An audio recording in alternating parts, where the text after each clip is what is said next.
السلام عليكم، ازيكم عاملين ايه واخباركم ايه؟ يا رب تكونوا بخير.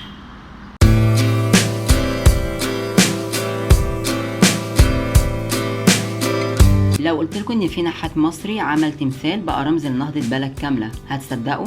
طب لو قلت لكم ان في تماثيل جوه المتحف هتخليكم تسالوا هو مختار كان بيفكر فيه وهو بينحت دي؟ استنوا معايا، الجولة دي فيها فن وتاريخ وكمية حبشتكنات مش طبيعية.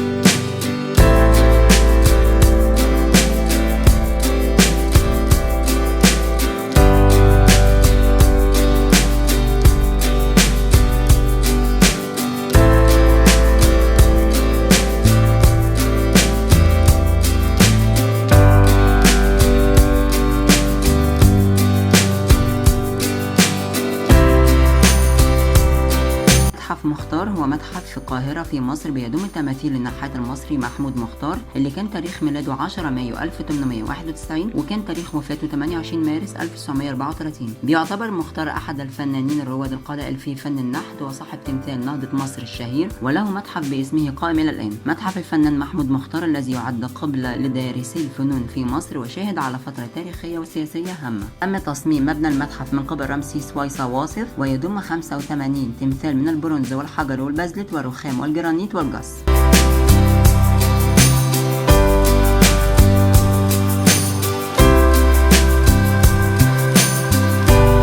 هوضح معاكم خلفية تاريخية عن تمثال نهضة مصر بعد أن توفى عام 1934. ونظرا للقيمة الفنية للفنان محمود مختار نادى الصحفيون ورواد الحياة الثقافية في مصر وعلى رأسهم هدى الشعراوي بالحفاظ على أعماله الفنية وجمعها لحمايتها من الاندثار والضياع. وكللت هذه الجهود بقيام وزارة المعارف عام 1938 بإنشاء متحف لمختار ومقبرته على نفقة الوزارة. وفي نفس العام تم استرجاع بعض أعماله إلى مصر وعرضت بمعرض المثاليين الفرنسيين المهاجرين بالجمعية الزراعية. وأقيمت بهذه المناسبة ندوات ومحاضرات عن قصة حياته وتناولت عبقرياته الفنية بالنقد والتحليل.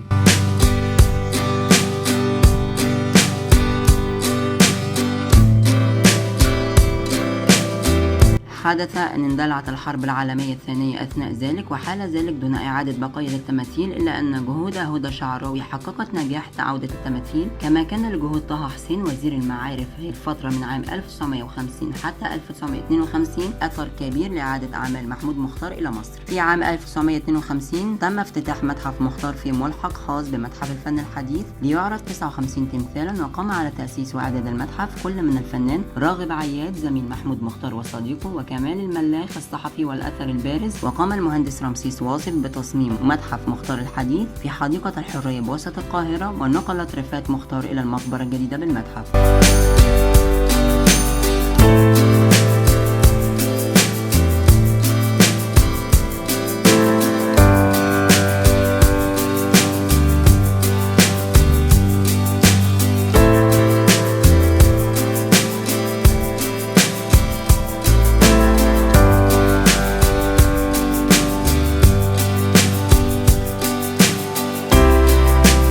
متحف مختار هو أول متحف أقامته الدولة لفنان مصري معاصر أيقظ فن النحت من ثباته العميق ومد جسر التواصل بين الفن المصري القديم والفن الحديث، واضعا حجر الأساس الأول الراسخ في بناء حركة النحت المصري الحديث. ورغم حياته القصيرة التي عاشها إلا أنه ترك لنا ثروة رائعة نعتز بها، بدءا من تمثال نهضة مصر وانتهاء بتمثال سعد زغلول ومرورا بتمثال الخماسين الذي يجسد فلاحة مصرية تواجه الريح.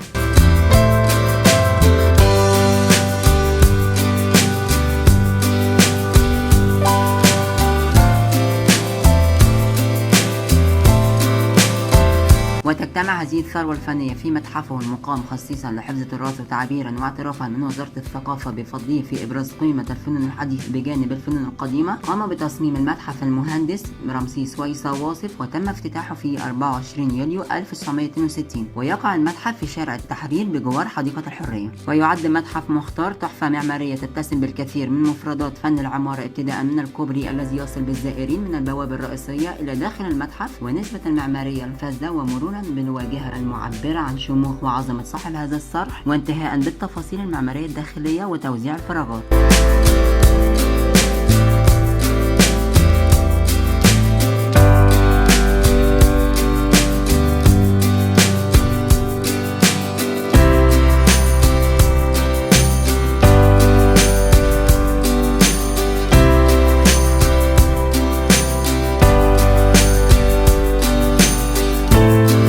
قامت وزارة الثقافة بتطوير وتحديث متحف محمود مختار، وذلك في إطار سياسة ينتهجها قطاع الفنون التشكيلية لتطوير وتحديث المتاحف الفنية. فإلى جانب مبنى المتحف المستخدم في عرض الأعمال النحتية، فقد تم الآتي: تصميم وتنفيذ قاعة متعددة الأغراض تكون نافذة ثقافية لمرتادي المتحف تستخدم للعروض الفنية التشكيلية المتنوعة وعقد الندوات الثقافية. تأمين المتحف بنظام متكامل من الأجهزة الأمنية، مراقبة وإنذار، مع وجود نظام تكييف مركزي للمتحف وقاعة متعددة الأغراض. ترميم الحائط الساند لنهر الطريق بنفس نوع الحجر المستخدم في إنشاء المتحف. إعداد الحديقة بحيث تسمح بعمل ملتقي الأحجار في شكل ورش فنية للنحت. وبلغت تكلفة مشروع تطوير وتحديث متحف مختار 3 مليون ونص تحت إشراف الإدارة العامة الهندسية. ويتكون المتحف من طابقين بالإضافة إلى صالة متعددة الأغراض. الدور الأول والثاني يعرض بهما أعمال نحتية الفنان محمود مختار، والقاعة المستجدة تضم أعمال نحتية وأعمال تصوير ومكتبة وورشة عمل.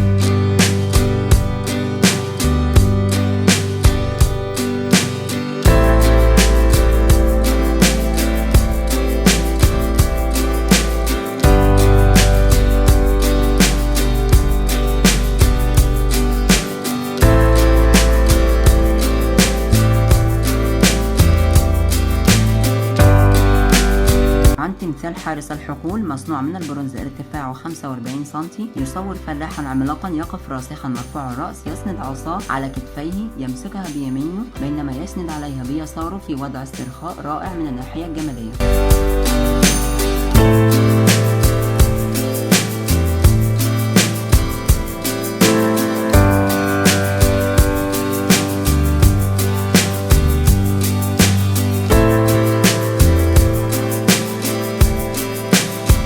بقى يا جماعه، التمثال ده مثلا شكله بسيط بس الفكره اللي وراه عميقه جدا. مختار ما كانش بيحط حجر على حجر وخلاص، ده كان بيحكي حكايه بالحجر.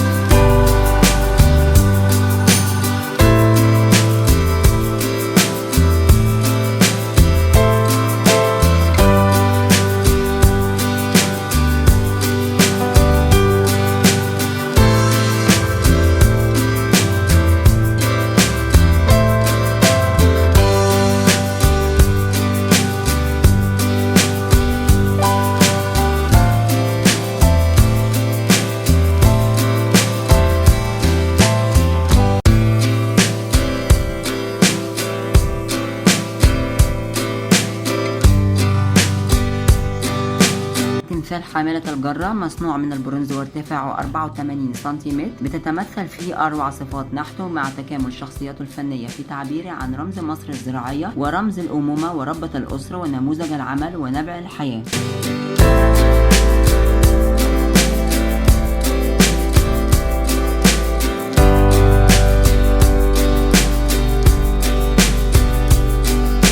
وعن تمثال شيخ البلد مصنوع من البرونز ارتفاعه 49 سم، وفي هذا التمثال عبر محمود مختار عن كبير القرية الذي يقف في اعتداد بنفسه متطلعا إلى الأفق.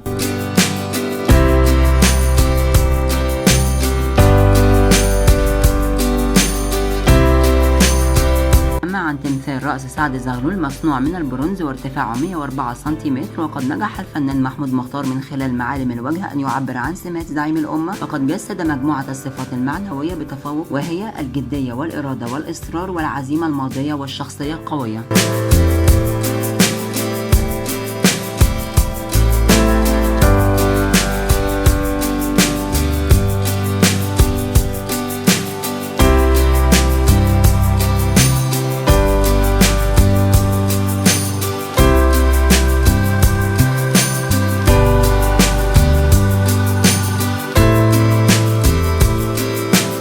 أوضح لكم لكم دلوقتي مختارات من المعروضات الفنية، مثل تمثال نهضة مصر مصنوع من الجرانيت الوردي، ارتفاعه 7 أمتار وعرضه عند القاعدة 8 أمتار، يصور امرأة واقفة في ملابس فلاحة مصرية ترفع عن وجهها الحجاب بيسارها، بينما يمناها مفرودة لتلمس بأصابعها رأس تمثال بالهول الذي يفرق قائمتيه الأمامتين في تعبير عن النهضة. وفي هذا التمثال يشير الفنان إلى الشعب المصري بالفلاحة الأم. بالنسبة لتمثال الحزن مصنوع من البازلت، ارتفاعه 35 سنتيمتر، يتجلى في هذا التمثال استيعاب مختار لروح وأعماق النحت الجنائزي عند المصريين القدماء. عن الفلاحة المرحة، تمثال الفلاحة المرحة عمل فني رائع انضم إلى سيناريو العرض المتحفي مؤخرا بتاريخ يوليو 2016، وهو تمثال مصنوع من البرونز وله قاعدة 10 سم في 10 سم وارتفاعه نحو 40 سم.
تمثال على ضفاف النيل مصنوع من الرخام، ارتفاعه 40 سم، يصور فلاحة تنحني وتميل بجذعها وتسند جراتها على قاعدة مرتفعة خلف ساقي التمثال.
العودة من النهر مصنوع من الحجر الجيري ارتفاعه 47 سم، يصور 3 فلاحات عائدات من النهر يحملن الجرار المملوءة بالماء.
عن محتويات المتحف، بيضم المتحف أعمال فنان محمود مختار النحتية، والتي تتنوع خامتها ما بين تماثيل منفذة بخامة البرونز، وأخرى بالرخام والحجر والجبس والبازلت، وتمثال منفذ بخامة الجرانيت، وكذلك بعض المتعلقات الشخصية الخاصة بالفنان منها معطفين من الكتان والصوف وكرسي من الخشب وصور فوتوغرافية. ويضم المتحف قبرا للفقيد من الرخام الأخضر.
بتتفرج على كل تمثال حاسس ان الزمن واقف بيك ومختار بيكلمك من جوه الرخام؟ لو عجبك الفيديو ما زهقتش من مغامراتي اشترك في القناه واستناني في جولات تانية مجنونه كتير بحبشتكنات كتير.